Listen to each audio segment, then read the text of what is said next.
Hello, people. How are you all doing? My voice sounds a lot better than it did last night. It just went last night. Thank you for everyone who gave me suggestions on how to fix it. We are pretty much in the clear to go for tonight, which is good. So it's good to have a good start, but it's even better to do a debrief when it's on the back of a win. And on a win that has got the Hull City manager sacked. It's not just this one result, mind you, that got him sacked. It's been speaking to a whole friend of mine today. He said it's been coming, the football been awful. They had not played nice football, and they just don't get it. They don't get what their owner does. Like, you have Liam Rosenior set the foundations. Yet he missed out on playoff for you last season. Give him something to build on. But yet again, it's a case of an owner wanting success as soon, really quickly. We've seen with ourselves that it doesn't work like that. Success does not come by throwing a lot of money at it and trying to do it. You have to build slow and steady. And I think that's something Danny is trying to do for Wednesday. Yeah, he got sacked. He got sacked earlier. Let me just find the article for you. Where is it? BBC Football. Struggling Hull City sack boss Walter. Hull City sacked their head coach after 17 league zone, with him being in the relegation zone. The German replaced Liam Rosenior after the Tiger finished 7th. 7th last season. That's what they finished. And with Liam Rosenior, and then they got rid of him. Too early for the FA Cup talk. Spurs away or West Ham at home. I'll take that. Probably not too early for the FA Cup talk. I believe it's second round FA Cup games this weekend, man. And so it probably not too early. We've got to start soon, because January when we'll have our first game. Oh, that is well needed. So January will be our first game in the FA Cup, so not too early at all. I love a Prem fixture, but I love us to get through a little bit further in the rounds, because it's just a little bit more money for the coffers, and it helps a lot. We saw that with some of the stuff that we've done in the past, but I wouldn't mind having a. Oh, let's have a. I would not mind us having a Prem team. I wouldn't mind it at all. I think it would be really, really good to do. And I think if we can get that, then fantastic, and we move forward in the cup. But it's gonna be difficult. I think there's a lot of people who are expecting it to might be a little bit easier, but it's gonna be hard. It will be a hard game, whoever we get. So let's hope it's a Prem team and see what happens. They will be up for it well. But yeah, it's been a long time since we've had it where we've got a manager sacked. And I know that sounds really weird, us saying we got a manager sacked, because let's be honest, managers that have the run that they've had, normally we are looking at it and going, hey, this is where we're at, this is where they shouldn't be. And we played some good football last night. The annoying thing about last night was this. Apart from the commentary being crap, we had so many chances last night. So many chances to put that game to bed. Like, generally had so many chances to put this game to bed, and we didn't. We wasted a lot of opportunities yet again. Like, one of the things that annoyed me was Hull were a bit unlucky with hitting the post, and Beadle made some very good saves to keep them in it. Different day, and they were firing. You could probably see them getting a goal or two. We let them in a little bit at times, so that's something we need to improve on defensively. I think it was if you are neutral going to that game, you are looking at that game and going, what a game. Back and forth. It was fantastic in that sense. Generally, you were looking at this game as a neutral. It was really back and forth. I liked it. I know they had some chances. I think that mainly because we sat back, but they didn't look a bad team, in my opinion. They looked all right. You can see where the problems are with them. I won't lie. You can see where the problems are with them. And a lot of those problems stemmed from their own, like, not taking chances. But whoever they get in now, they've got to get it right. They got to get this appointment right. Because I thought when Liam Rosini was there, he was building the foundations of a very good team. And when you have a manager who looks like he's building something, then it gets completely taken from underneath them. You think, right, what's going on with this team and what's going on with this ownership? There's a channel on here that covers a bit of everyone, but he always covers his team and goes, right, Hull, let's go back to my team and talk about what's gone wrong again. And I'm looking forward to the next one of them, and it'll be interesting. Oh, they were 100% that to sack Rossini. I don't get why they sacked Rossini. I thought Rossini was exactly doing the right thing he was doing a good job. To get then 7th with the squad he had was fantastic. Like, generally, it was absolutely fantastic. But it doesn't really beat well. Like, if you were to look at the table after 17 games last season, after losing to Birmingham, we were rock bottom on 6 points in 24th place last season. Now, what Danny's done with a squad that is not great at all, that's it, HITC7, that's it. I love his stuff. He's witting it, he's really good. But if you look at it now, we are 16 points better off and playing great football. And the thing is, we are due. We are definitely due to get something from a team and, like, give a bit of a battering. Because it's there. You can see it there. But we don't take our chances. We could have been easily 2-3-0 up before half time. But we just didn't do well with it. And it's been the story of our season.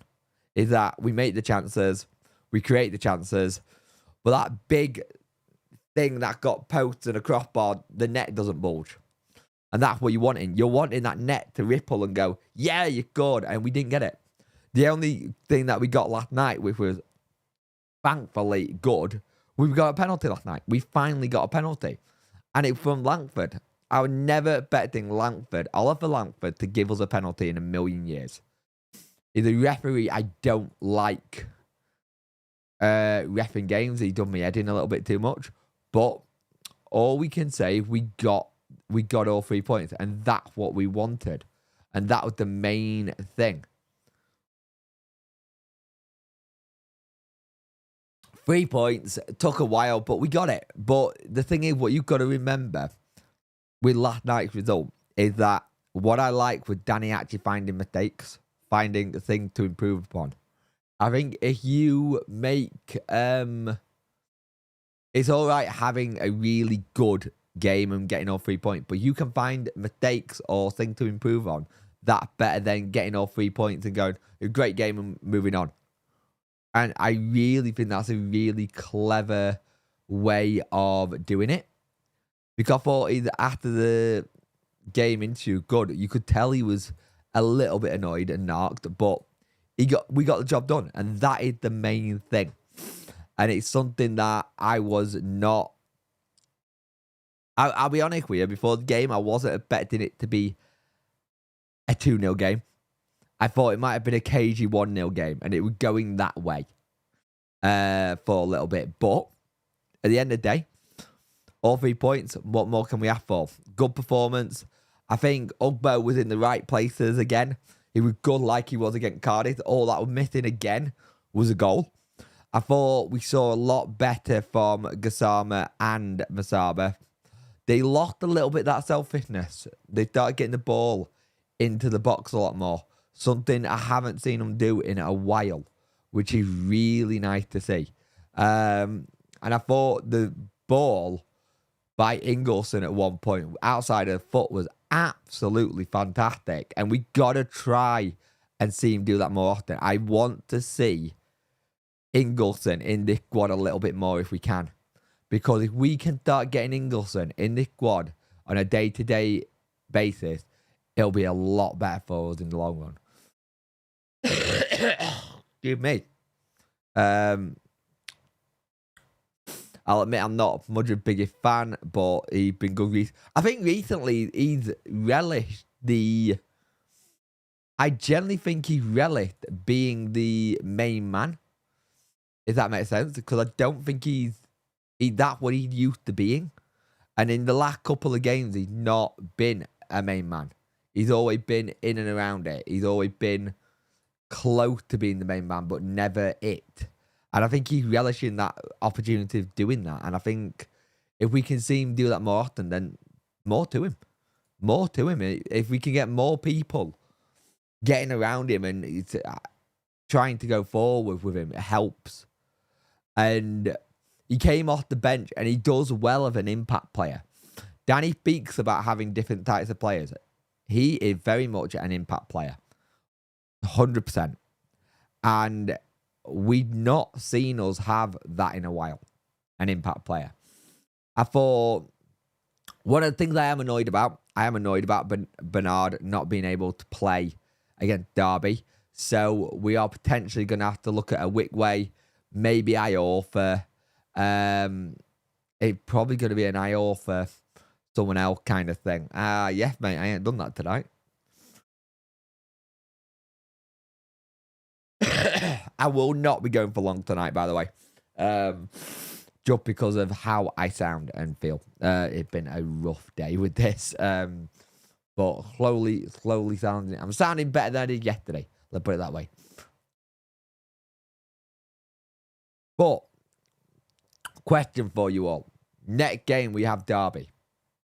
Who are you putting in at the back? Who are you putting in at the back? Because also, interestingly today, Muniz got sacked from his other club. He got sacked from his current club kind of thing.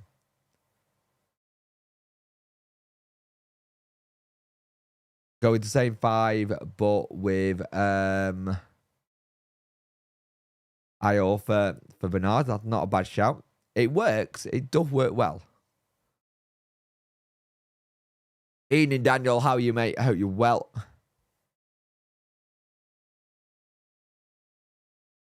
How are we all doing tonight, by the way, as well? Are we all in good spirits, ready for our next game?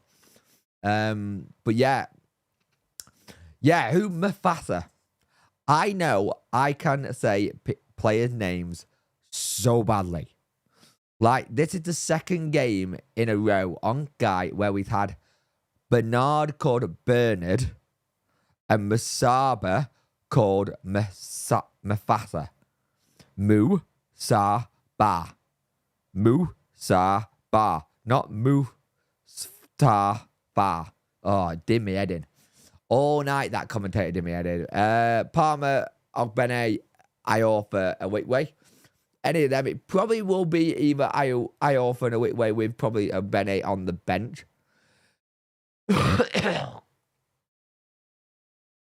Yeah, big Don for me. Not too worried about losing Deshaun.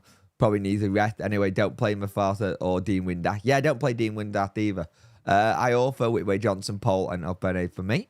Not a bad shout. Josh Windass, by the way. We spoke about it earlier. Josh Windass has got a tight hamstring. That's why he came off. It was a tight hamstring. Felt something. So if you're feeling something there, you want to just take him off. Don't have the risk. Like, generally, do not take the risk. There's no point. If you take that risk, you're going to end up making it worse for him. So, I thought that was a really clever idea. Just take him off. Don't risk it. I thought Ugbo was good last night. That lad, all he's missing is a goal right now. All he's missing is a goal. So far we've got 4 points from the last 2 games. So far, that's not bad. Against Cardiff, I would have loved to got 3. because they weren't great, but it happens. Derby was one of my first away games when I was younger and still not seen a win there. You're not going there on Sunday, are you, Barry?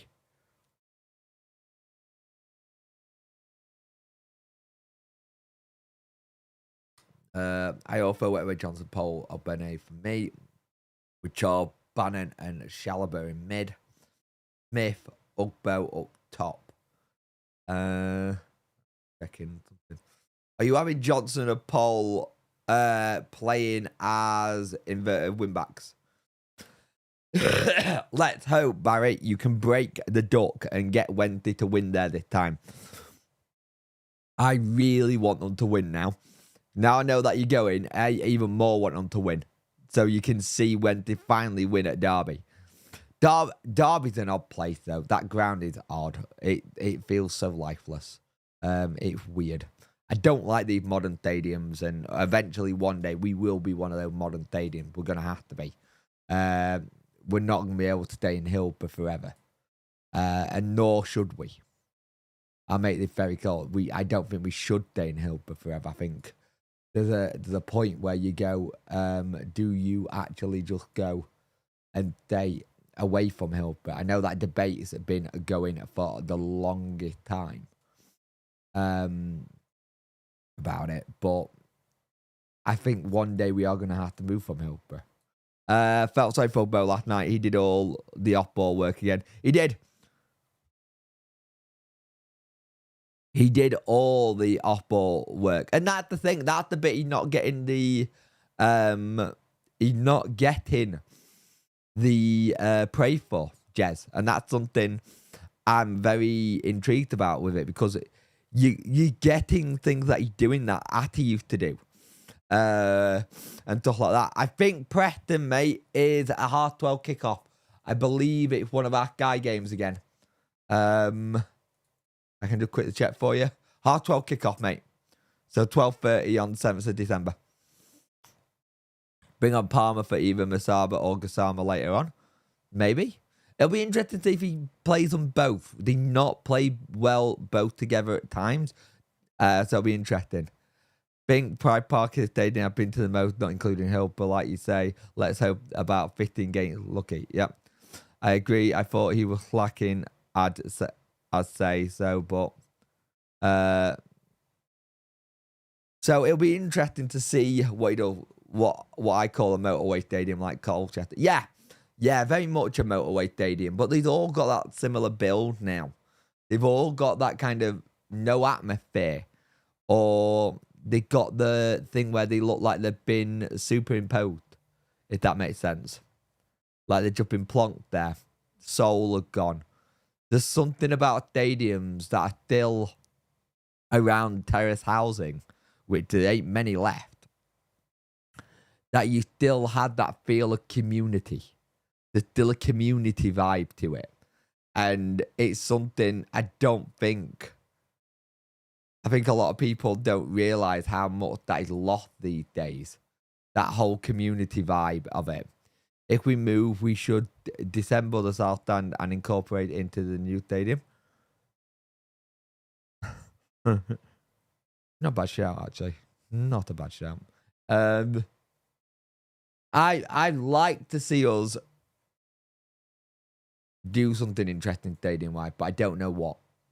Because either way, with whatever happens stadium-wise, you're buggered.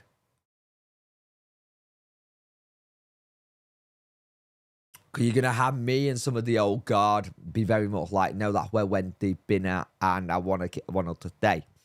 But I'm also in the camp of moving away and getting away from the history we've got there, for one. Because there is history there, and we all know it. I'm not going to get into that. It's technically not our history, but because it was at our ground, it becomes our history. You then also got where the ground is. It's not in a great position water-wise. If it floods, if the water's bad, we don't want to keep seeing that every time as well. So, yeah, it'll be interesting to see what we do down the line with that.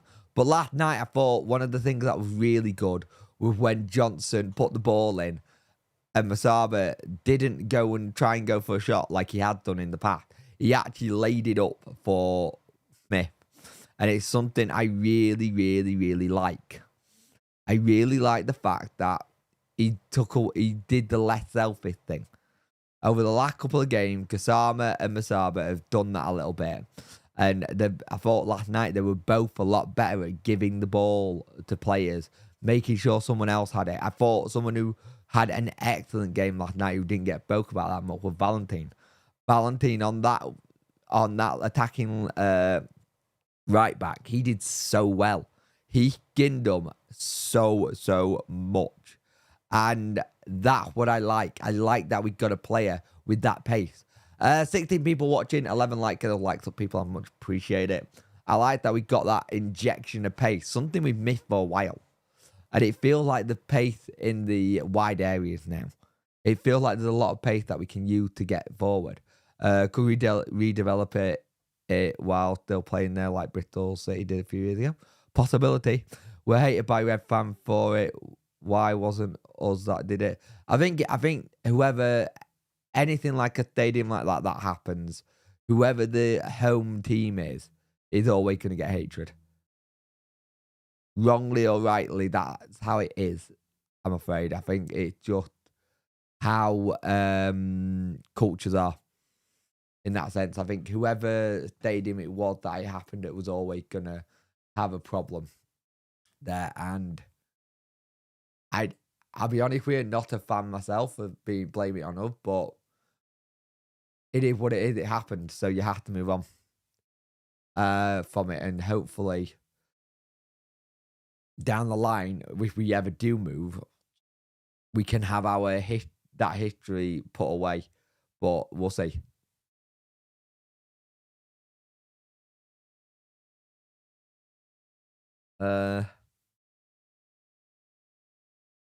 With Masaba and Gath, they will just keep it simple. Yeah, they do try too much.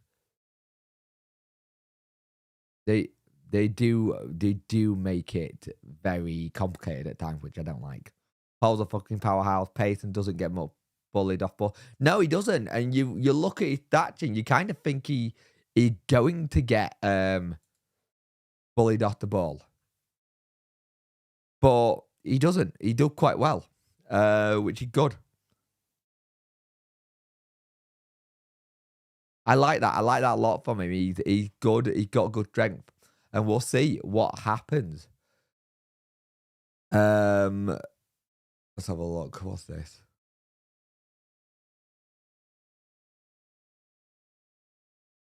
Wow, here's one for you. So this is from a Hull City fan. Sheffield Wednesday have more wins at Hull City than Hull City have at Hull City Stadium this season, because of how we played them in the Cup.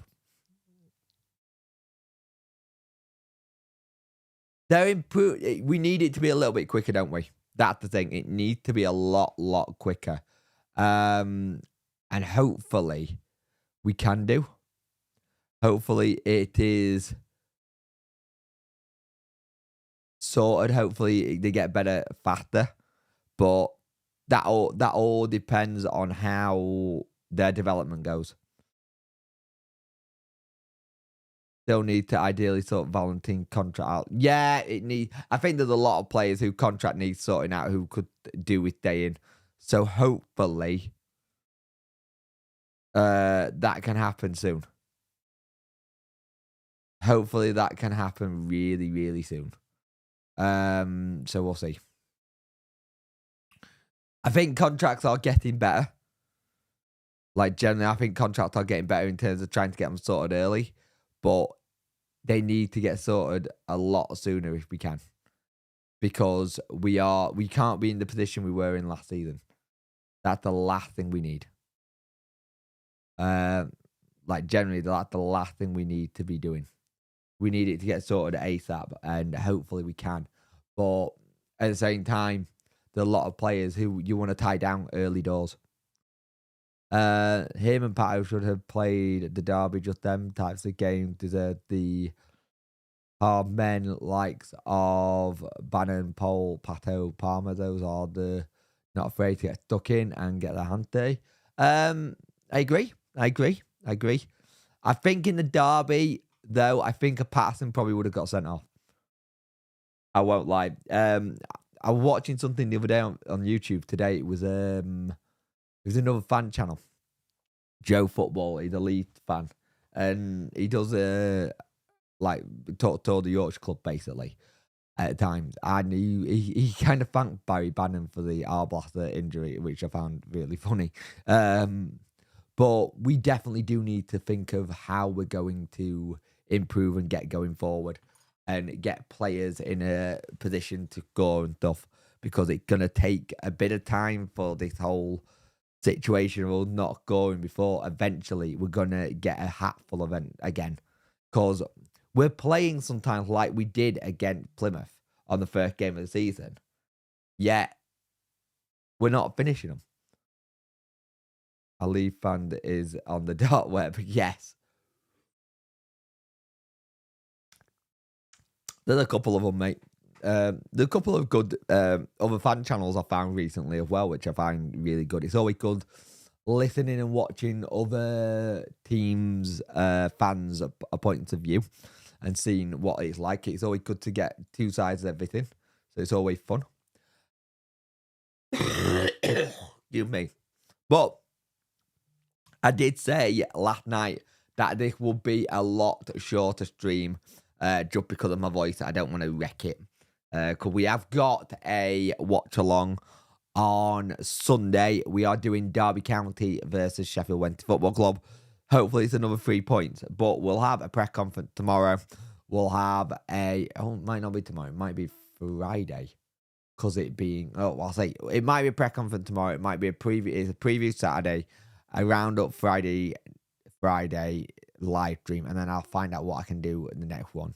What was funny was when the penalty was given, there was a mid near me who mouthed and just dropped. Yeah. To be fair, I celebrated like we scored a goal. I literally celebrated like we scored a goal. And then I also then had that thing in the back of my head going, oh God, we got a penalty. We're going to miss this. I immediately thought in my head, we're going to miss this penalty. Now we've been given it. With something I would definitely think I thought it was going to be a very Wednesday thing. We finally get a penalty and we don't bury it. I think the way we celebrated, some Hull fans were a bit stunned about why are they celebrating a penalty like that. And I had to explain to someone who's a Hull fan who was there last night saying, why are we going mental? I was like, we haven't had a penalty in 73 games. And he was like, now I get why you were celebrating like you scored a winner. Yeah. So he got it in the end. But yeah, we're going to have to see what happens. But guys, thank you for watching. I am going to go and ref my voice because it still sounds horrendous. And I will speak to you tomorrow on whatever video I can find to talk about. But keep yourself safe, look after yourselves, and I'll speak to you in the next one. See you guys later. Bye.